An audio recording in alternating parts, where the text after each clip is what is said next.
भाषा और पाठ्यक्रम में हमने इससे पहले भाषा के महत्व के बारे में पढ़ा था कि क्या क्या भाषा का महत्व है। जैसा कि मैंने समझाया था कि भाषा का जो महत्व है तो कहीं उसमें सिमिलरिटी है उसकी प्रकृति और विशेषताओं से भी। इसी तरह से अब हम भाषा के कार्य आगे पढ़ेंगे। तो हम ये कह सकते हैं कि जैसे जो विशेषताएं हमने पढ़ी है कि ज्ञान प्राप्ति का प्रमुख साधन है, तो इस तरह से वो कार्य भी हो सकता है कि भाषा क्या कार्य करती है, हमें ज्ञान प्रदान करने का कार्य करती है। पूर्वजों से जो मिला ज्ञान है वो हमें किससे मिला है, भाषा से मिला है। तो वो भी क्या काम है, इसका काम है, वो भाषा का काम है। तो इस तरह से इन पॉइंट्स में भी कुछ सिमिलरिटी हो सकती है, लेकिन हमें, क्योंकि जैसा कि मैंने बताया क्वेश्चन में मानो सभी चीजें एक साथ लिखने को मिल जाती हैं कि भाषा का की प्रकृति लिखिए, भाषा की महत्व लिखिए, भाषा का महत्व लिखिए, भाषा की विशेषताएं लिखिए या भाषा के कार्यों को स्पष्ट कीजिए। तो वहां हमें सभी को अलग पॉइंट्स में डिफाइन करना होता है। कुछ सिमिलर हो जाते हैं, कोई दिक्कत नहीं है, तो हमें याद सभी करने हैं अलग अलग तरीके से। और थोड़ा सा और अलग मैं बताती हूँ कि जब भाषा के कार्य हैं तो जो पहले देखो देखते हैं भाषा के कार्य।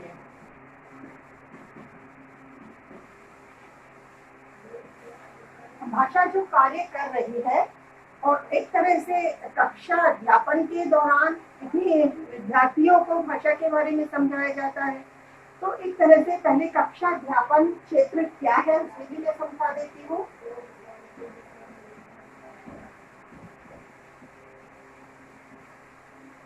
क्षेत्र जो हमें भाषा के कार्य में बताना है, ताकि कुछ अलग भी होगा और अधिक स्पष्ट हो जाएगा।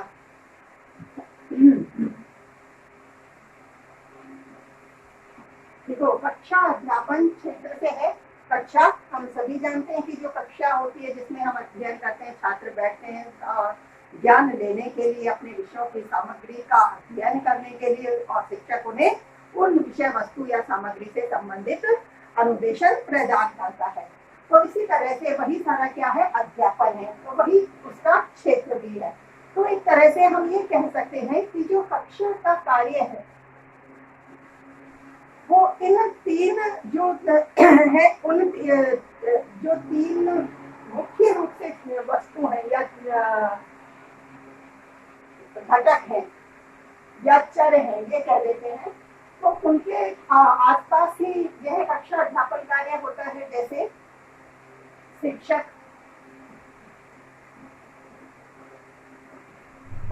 विद्यार्थी,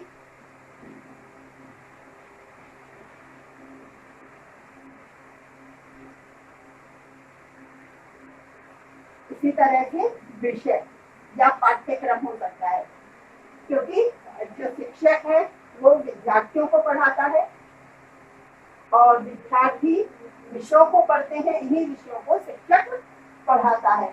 तो एक तरह से ये प्रक्रिया एक साथ रहती है और इन सभी का होना कक्षा में आवश्यक होता है। अब शिक्षक जैसे जो विषय है, जो पाठ्यक्रम है, उसका ज्ञान विद्यार्थियों को करवाता है।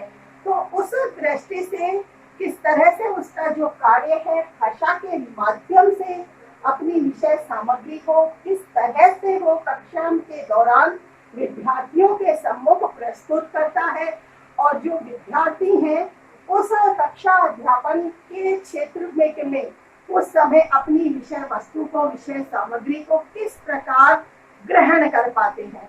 तो ये सारा वातावरण एक तरह से तैयार किया जाता है, व्यवस्थित किया जाता है, नियोजित किया जाता है, और उसमें भाषा की एक महत्वपूर्ण भूमिका होती है। जैसे कहता है कि जो शिक्षक है उन विद्यार्थियों को, शिक्षार्थियों को जिनको उसे ज्ञान देना है, तो उसके बारे में उसको विशेष रूप से ज्ञान होना ही चाहिए। जैसे हम कहें शिक्षार्थी के बारे में ज्ञान,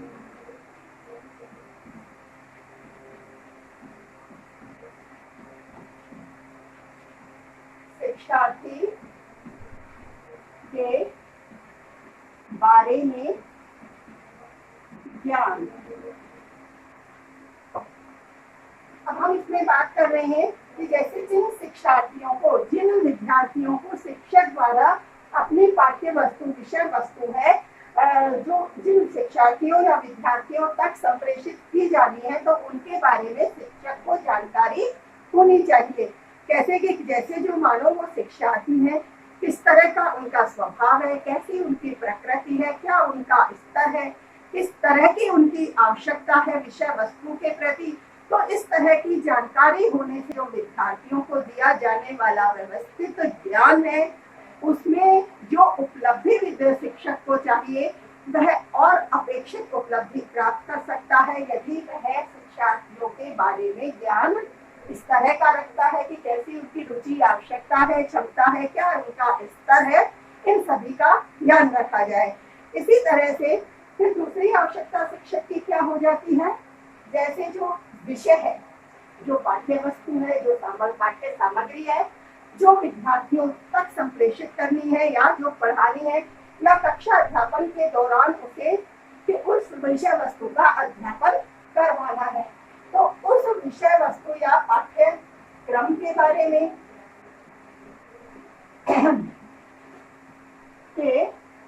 में ज्ञान,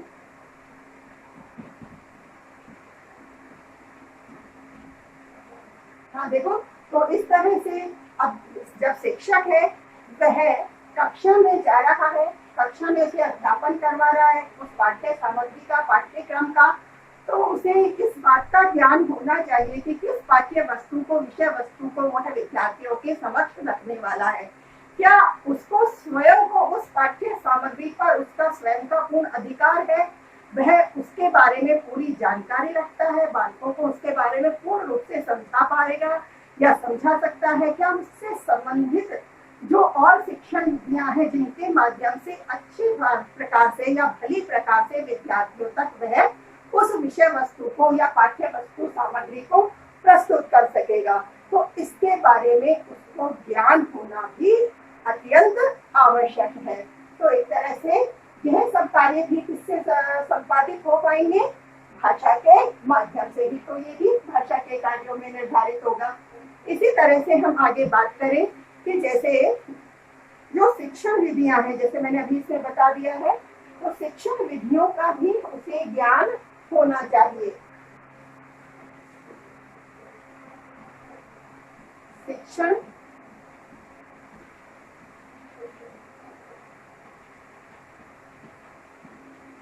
विधियों का ज्ञान, ठीक है। अब जैसे जो बात मैंने अभी समझाई वही है बिल्कुल इसमें कि पाठ्य वस्तु से संबंधित समस्त शिक्षण विधियों का ज्ञान भी शिक्षक को होना चाहिए, क्योंकि जो अच्छी शिक्षण विधियां हैं, मान लो कोई प्रस्तुतिकरण के लिए कोई प्रदर्शन विधि हो सकती है या प्रश्नोत्तर विधि हो सकती है या कोई और विधि उसे उपयोग में लानी है जिसके माध्यम से विद्यार्थी है उनका अधिगम स्तर अधिक हो सके, ज्यादा से ज्यादा वो सीख सके। जो विषय वस्तु या पाठ्य सामग्री है, पाठ्य वस्तु है जो विद्यार्थियों तक पहुंचाई जा रही है, उससे हमारे कौन से उद्देश्य पूरे हो रहे हैं, उन उद्देश्यों की उपलब्धि हमें किन शिक्षण विधियों के माध्यम से आसानी से और अधिक रूप में प्राप्ति हो सकेगी, आसानी से उद्देश्य प्राप्त हो सकेंगे, तो उन शिक्षण विधियों का ज्ञान भी शिक्षक को होना चाहिए। इसी तरह से जैसे सीखने की प्रेरणा देना, यानी जो विद्यार्थी है उनमें सीखने की प्रेरणा देने का कार्य करना भी शिक्षक के लिए आवश्यक होता है। तो हम चौथा लिख देंगे, सीखने की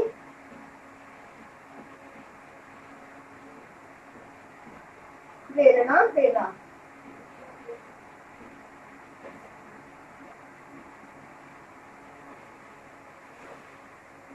तो इन जो पाठ्य वस्तु हम पढ़ा रहे हैं उससे संबंधित किस प्रकार उन्हें हमें उस पाठ्य वस्तु के प्रति उनमें रुचि उत्पन्न करनी है, किस तरह से उन्हें प्रोत्साहित करना है।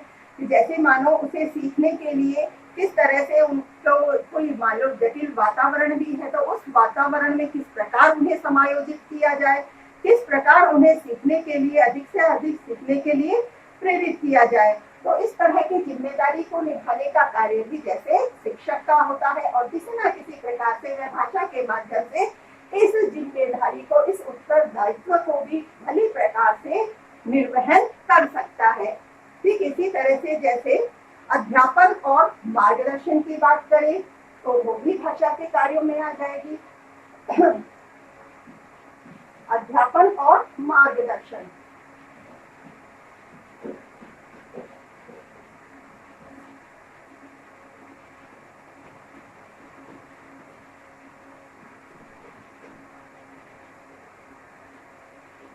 मार्गदर्शन, देखो अध्यापन और मार्गदर्शन, अध्यापन और मार्गदर्शन का कार्य भी शिक्षक के द्वारा विद्यार्थियों को किस तरह से, एक तरह से उन्हें निर्देशित करता है, किस प्रकार उनका मार्ग प्रशस्त करता है। जैसे उसे सीखने के लिए विद्यार्थियों को वो अध्यापक किस प्रकार से जैसे सीखने के लिए विद्यार्थियों को प्रेरित करता है, ठीक इसी प्रकार से अपने अध्यापन के दौरान जो विद्यार्थी हैं उनको उनका वह मार्ग प्रशस्त करता है, उनके समस्त संवेगों को प्रशिक्षित करते हुए किस तरह से उन्हें शिक्षण कार्य में, जैसे जो उनकी सीखने की सामग्री है, सीखने के कार्य के प्रति किस तरह से उनको सक्रिय बनाता है, या जैसे जो अध्यापन कार्य वो करवा रहा है, अपना शिक्षण कार्य करवा रहा है, तो उस दौरान भी उन्हें क्रियाशील बनाए रखे और उस दौरान उन्हें वह मार्गदर्शन देता रहे। तो यह कार्य भी भाषा के माध्यम से कक्षा अध्यापन के दौरान शिक्षक द्वारा किया जाता है। इसी तरह से जैसे अध्ययन और भावी जीवन की तैयारी भी भाषा के माध्यम से हो जाती है। छठा पॉइंट है अध्ययन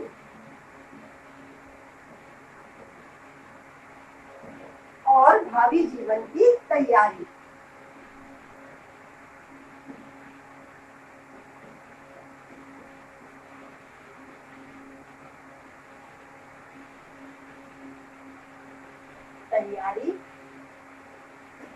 इस तरह से देखो, जैसे अब अध्यापन के दौरान किस प्रकार विद्यार्थियों को उन्होंने मार्ग निर्देशित किया है, किस तरह से सीखने के लिए प्रेरित किया है, इसी तरह से अब जो उनका अध्ययन है, जो अध्ययन कार्य है, इस प्रकार सुनियोजित किया जाए कि जैसे आने वाले जीवन में, भावी जीवन में विद्यार्थी उस प्रक्रिया को जो उन्होंने शिक्षण के दौरान सीखी है उसका उपयोग कर सके, उसका समुचित उपयोग करते हुए वह अपने जीवन में सफलता प्राप्त कर सके।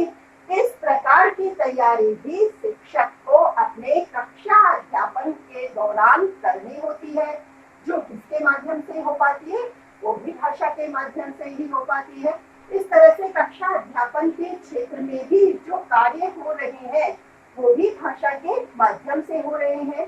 अब ये तो कार्य हमने समझ लिए हैं कि किस प्रकार शिक्षक विषय और विद्यार्थी से संबंधित कक्षा अध्यापन क्षेत्र के दौरान भी भाषा का उपयोग होता रहता है और वो किस प्रकार कार्य करती है। इसके अलावा भी जैसे जो महत्व और विशेषताएं हमने पढ़ी थी, उन्हीं के अनुसार इसके कार्य और भी होते हैं, तो उन कार्यों को भी हम थोड़ा सा पढ़ लेते हैं।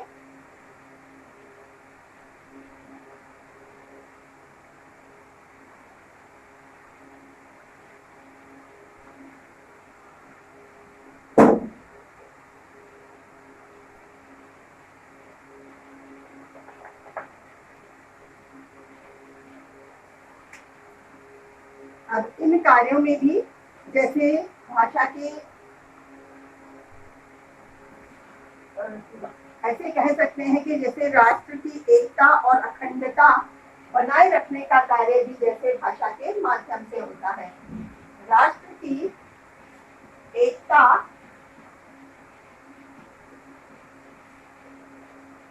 व अखंडता बनाए रखना।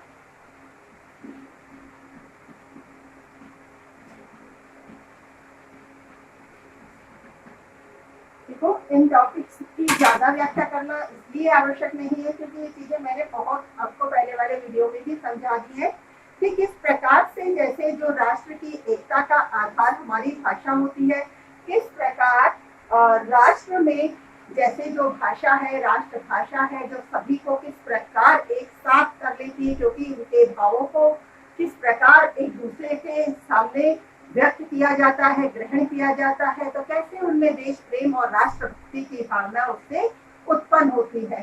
तो इस तरह से राष्ट्र की एकता को और अखंडता को बनाए रखने का कार्य भी भाषा के माध्यम से संभव होता है। इसी तरह से जो महापुरुषों के जीवन का ज्ञान है वो भी हमें भाषा ही प्रदान करती है। दूसरा लिख देंगे, महापुरुषों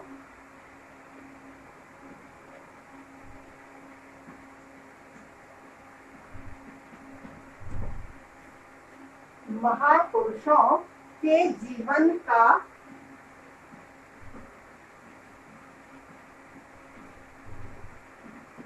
ज्ञान प्राप्त करना।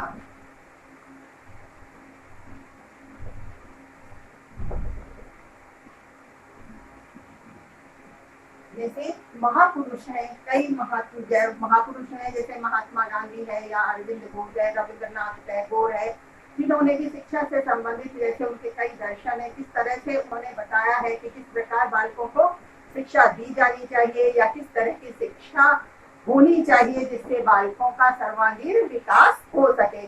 तो इस तरह से और भी कई शिक्षाविद, भाषाविद हुए या कई और वैज्ञानिक हैं, बहुत अनुसंधान करता है, जिनके हमें ज्ञान एक तरह से लिपि के माध्यम से स्थायित्व मिला है उस ज्ञान को, और पुस्तकों के माध्यम से किसी न किसी प्रकार से जैसे हम तक आ रहा है, उस ज्ञान की प्राप्ति हम कर रहे हैं। उस सबका प्रमुख आधार क्या है? भाषा है।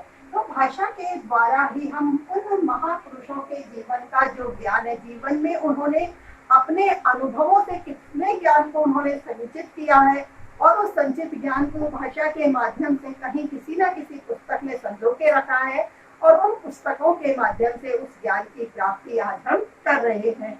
तो ये कार्य भी संभव किससे हो पाया है? भाषा से हो पाया है। तो हम बता सकते हैं कि महापुरुषों के जीवन का ज्ञान प्राप्त करना भी भाषा से ही होता है। इसी तरह से कह सकते हैं ग्रहणाभिव्यक्ति का सशक्त माध्यम। देखो टॉपिक्स कुछ अलग भी आ रहे हैं लेकिन मतलब लगभग वही है, तो हमें स्पष्ट करते चलना है और लिखने भी है अलग से। ग्रहणाभिव्यक्ति का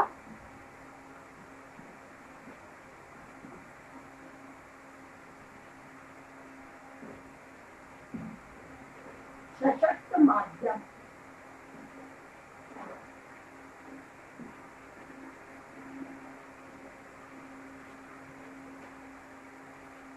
देखो इस शब्द को समझ लेंगे, ग्रहणाभिव्यक्ति, ग्रहण और अभिव्यक्ति, यानी ग्रहण करना, यानी किसी के विचार या भाव है जो हमने सुने हैं भाषा के माध्यम से, किसी न किसी भाषा के माध्यम से जिसने हमारे समक्ष अपने भावों को व्यक्त किया है, तो उनको हमने ग्रहण किया है। इसी तरह से उन भावों को ग्रहण करने के पश्चात उसके प्रतिक्रिया फलस्वरूप हम क्या अपने भाव अभिव्यक्त करना चाह रहे हैं, जो अपनी मन के उद्गार है हम भी व्यक्त करेंगे। तो जो हमने व्यक्त किए हैं, अभिव्यक्त किए हैं, वो क्या है? हमारी अभिव्यक्ति है।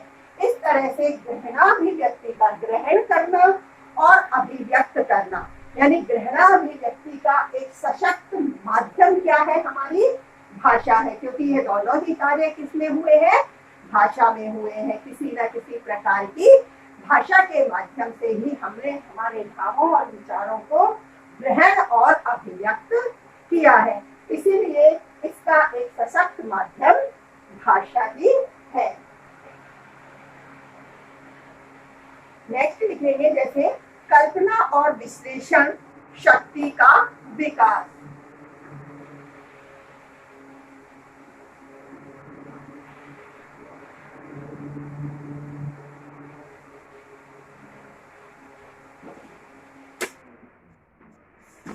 कल्पना और विश्लेषण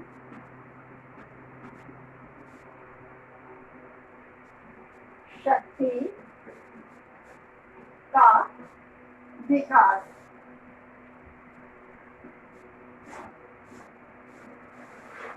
जैसे नाम से हमें लग ही रहा है कि कल्पना किसी भी चीज के लिए, किसी विषय वस्तु के लिए या किसी ज्ञान के लिए आदि कई सारी विषय वस्तुएं हो सकती है, या उन सभी के प्रति किस प्रकार के लिए या किस प्रकार के हमने एक तरह से कल्पना की है।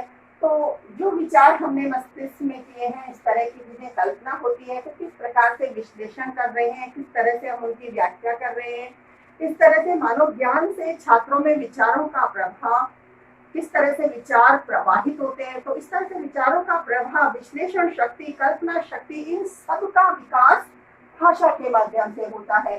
तो इस तरह से हम ये बता सकते हैं कल्पना और विश्लेषण शक्ति का विकास भी जैसे भाषा के माध्यम से ही संभव हो पाता है।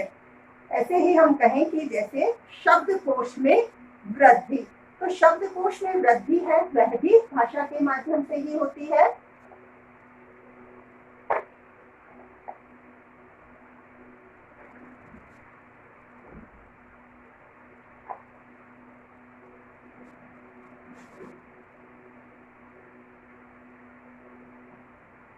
शब्दकोश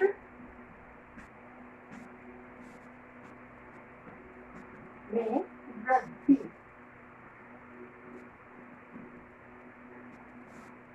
अब शब्दकोश से अर्थ शब्दों के भंडार से है।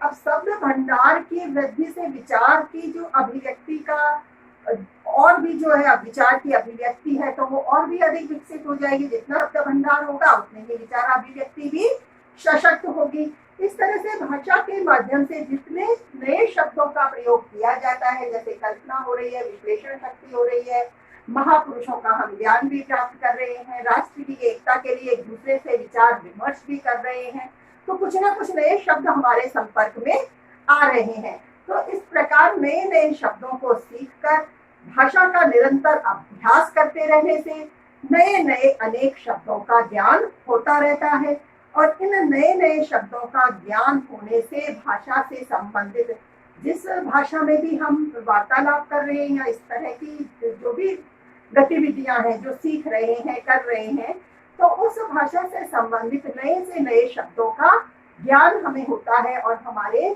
शब्दकोश में, शब्द भंडार में वृद्धि होती है।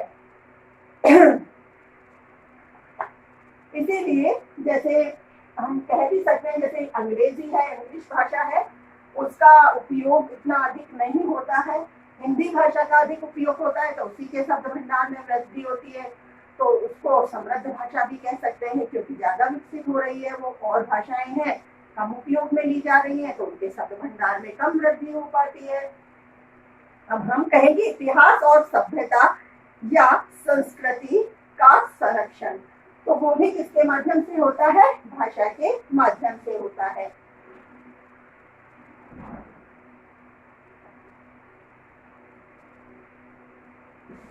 इतिहास,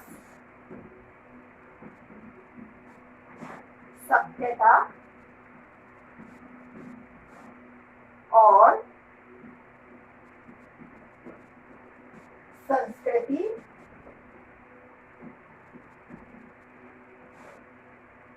का संरक्षण।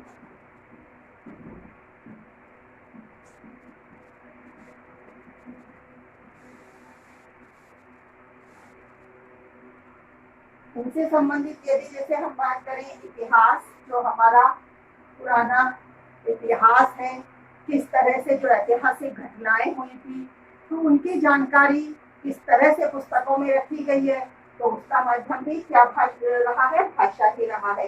इसी तरह से क्या कौन सी हमारी सभ्यता है, अब से पहले हमारी कौन सी सभ्यता रही थी, अब हम कौन सी सभ्यता में प्रवेश कर रहे हैं, मध्यकाल में कौन सी सभ्यता थी, प्राचीन काल में कौन सी सभ्यता थी, तो ये बहुत सारी चीजें हैं। तो वो सब संरक्षित किससे हो रही है? भाषा के माध्यम से। इसी तरह से जो संस्कृति है उसका संरक्षण भी किससे हो रहा है?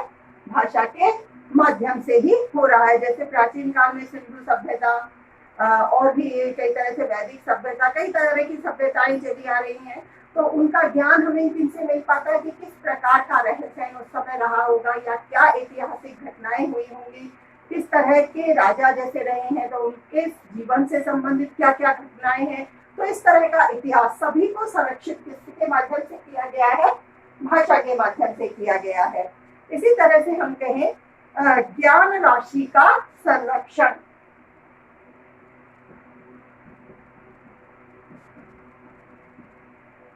ज्ञान राशि का संरक्षण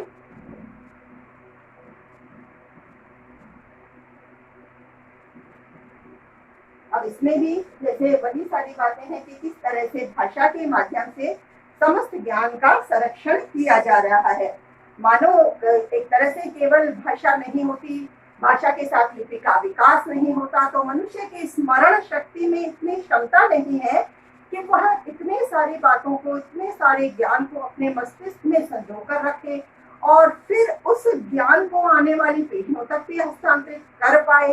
तो ऐसा शायद कम संभव हो पाता, या ज्ञान मिल भी पाता जैसे तो वो कुछ अधूरा सा रहता। जितनी स्मरण शक्ति में रहता वही ज्ञान आगे की पीढ़ियों तक हस्तांतरित हो पाता।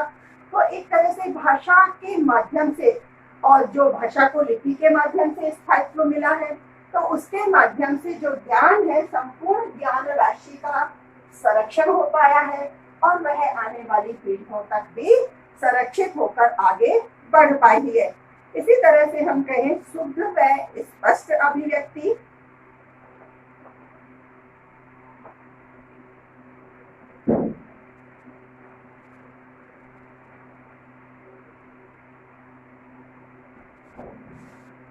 शुद्ध व स्पष्ट अभिव्यक्ति।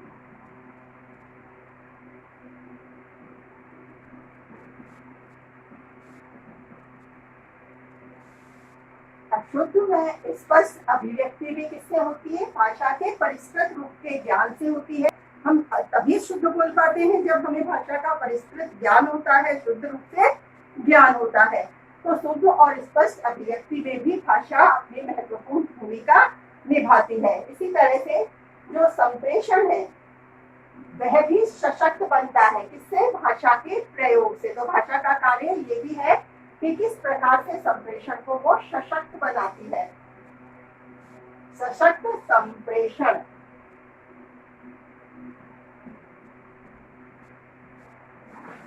संप्रेषण से अर्थ मैंने समझा ही दिया था, किस प्रकार से हम किसी संदेश या जो हमारी कोई भी जो हम विषय सामग्री है उसे दूसरे तक पहुंचा रहे हैं, वह क्या है? संप्रेषण है।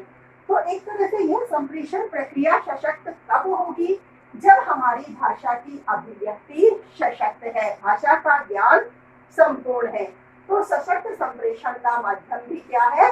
भाषा है, और ये भाषा के कार्य में ही है कि वह संप्रेषण को भी सशक्त बनाती है।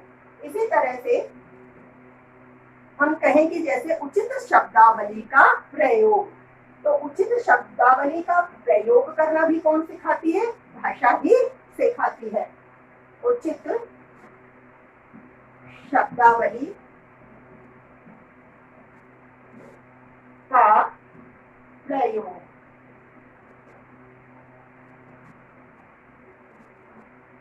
जिस तरह से जो हम संप्रेषण करते हैं, एक दूसरे को अपनी बातें बताते हैं, तो इन सब बातों में भी हम उचित शब्दों का प्रयोग करते हैं।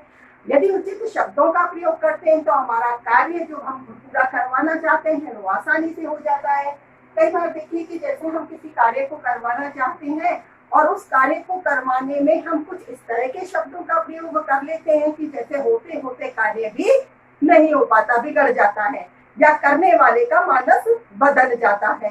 तो वहां उचित शब्दों का किस प्रकार हम प्रयोग करेंगे, तो यह कार्य भी कौन करती है? भाषा करती है। तो भाषा ही यह हमें अवगत करवाती है, हमें सशक्त बनाती है इस कार्य के लिए कि हम किस प्रकार के उचित शब्दों का प्रयोग किस समय कहाँ कैसे करेंगे।